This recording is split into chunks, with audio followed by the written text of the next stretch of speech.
Let's take a trip back in time to the year 1991. The Soviet Union has just collapsed, ending 44 years of tension between two colossal superpowers. But the same year that saw one Cold War end saw the beginning of another fierce red versus blue standoff. Mario vs. Sonic. In 1991, Sega released Sonic the Hedgehog. This initiated a bitter gaming total war with industry dominator Nintendo. A war which featured mutual trolling via advertising, legal battles over game rental licensing, and a Senate hearing that saw both companies trying to throw the other under the bus of the violent video game controversy. Now, for those of you who were born in the 2000s and have no idea what I'm talking about, the Gaming Historian channel has several good videos that outline this period pretty well. But that is not what I'm here to look at. What I want to look at is how the mythos and gameplay of Mario and Sonic games back in the 90s relates to a theory about attention deficit hyperactive disorder, or ADHD. According to the American Psychiatric Association, ADHD affects 5% of children between the ages of 4 and 17. ADHD is characterized by a consistent pattern of hyperactive behavior and difficulty concentrating on routine tasks. Tasks like reading books, listening to lectures, or writing scripts for your YouTube channel. Ooh, shiny! Wait, so what was I talking about? Right. So ADHD has traditionally been seen as a disorder, a maladaptive pattern of thoughts and behaviors, just like schizophrenia or OCD. However, a theory popularized by Thomas Hartman has another way of looking at this apparent disorder. So now let's go way back in time. For the majority of human evolutionary history, foraging and survival depended on opportunism. There's food, eat it. Oh look, there's a predator, fight it, or run. Back then, natural selection favored a cognitive style that could capitalize on brief, randomly occurring critical moments. If you were a nomadic hunter, you didn't need to be dialed in all the time, just when something that was critical to your survival was happening. And you needed to have the energy level to cover a lot of ground, because your food wasn't necessarily going to be in the same place twice. This combination of selective attention and high energy is called the hunter brain, and it kept humanity alive during our nomadic early years.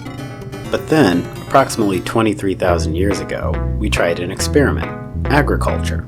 Suddenly, survival depended on adherence to schedules, prior preparation, and precision, the farmer brain. The entire year would now be planned in advance, with much of the time centering around repetitive routine tasks such as watering and pruning crops and feeding livestock. And farmers knew exactly where their food was going to be, so they could concentrate their activity on a fixed geographical area. It turned out that this experiment was very successful. The great quantity of predictable yield from agriculture made it possible to sustain large populations around those fixed geographical areas. These became the first civilizations, and thus those civilizations evolved around the cognitive preferences of the farmer brain. Routine agricultural tasks turned into routine educational schedules and the 9-to-5 work week. But despite the predominance of the farmer style of thinking, hunters are still with us today. According to Hartman's theory, these are the adults and children who get diagnosed with ADHD.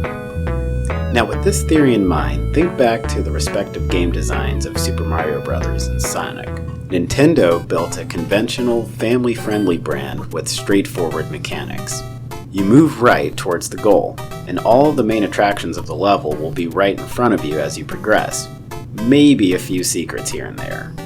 And Super Mario Bros. 3 added an inventory mechanic. This allowed the player to store up items for later use, rewarding them for thinking ahead. The Mario Bros. Franchise is built around precision platforming. Most of the jumping puzzles have a safe spot just on the left so you can analyze what you're getting into before you go. And while these games do have a timer, you're given way more time than the casual player actually needs to complete the level.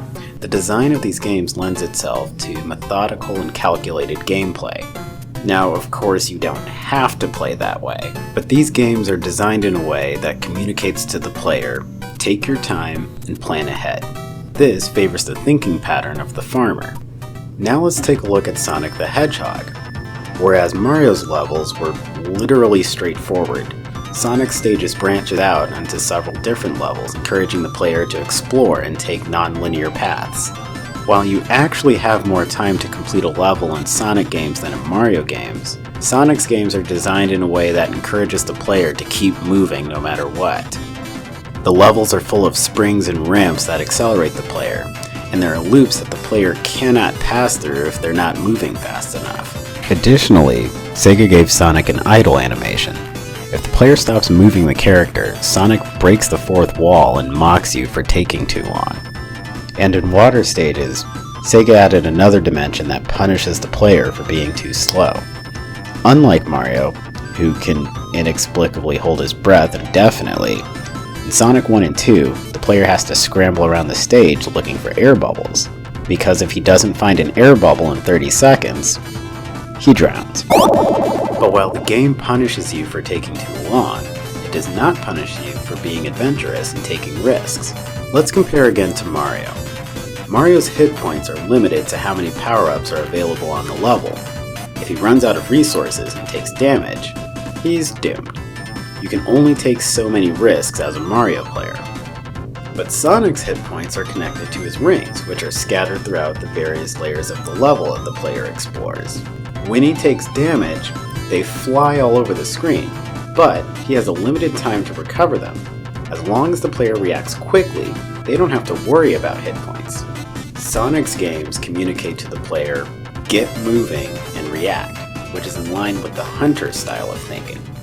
I think that this theory may provide an explanation to my personal observation that Mario and Sonic games appealed so strongly to different crowds back in the 90s. I didn't even mention the narratives of the two franchises, with Mario overcoming a troublesome force of nature to establish order and civilization, while Sonic is running around in nature resisting the entrapments of industrialization. What do you guys think? Do you buy Hartman's theory that ADHD is not a disorder but a valid cognitive difference? Do you buy my idea that different platforming games appeal to different cognitive styles? Leave a comment saying what you think, and don't forget to subscribe to get more pop culture psychoanalysis. Thanks for watching.